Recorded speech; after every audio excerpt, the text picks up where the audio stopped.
I worked for 10 years as my title was Director of International Affairs as the right arm of one of the seven media moguls in the world. So he was, the Mexican Rupert Murdoch. I did this straight out of college and I was 22 years old. And suddenly I was thrust into this universe where I had to not speak any English for 10 years because he said it would make me lazy if I spoke English. And that was a little bit daunting for the first couple of weeks, but it was fine.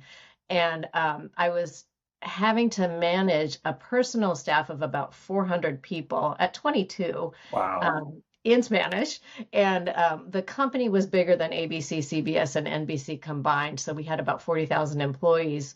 And I handled all of the United States and Europe. And there was a whole other team of people that handled Mexico and South America. Where in your experience did you really see a transformation with your mentorship, working with your previous employer that stuck with you, that led you to be a successful entrepreneur, business owner that essentially was always making the decision that it was going to work, even though there would be challenges inevitably along the way?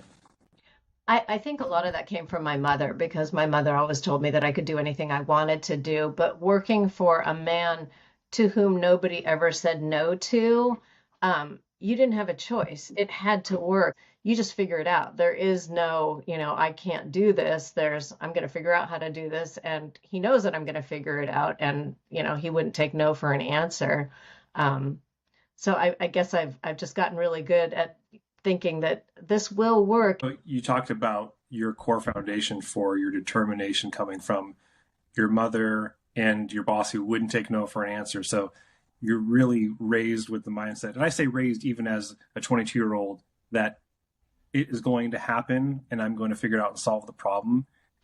I'm curious to know, as a person who leads a business, manages others, and has been doing so for a long time, what would you say is what you find in common with people who think like that versus not? Adversity. I belong to the Women Presidents Organization, which are all women who've scaled their businesses up to a certain level, and they're all pretty powerful women.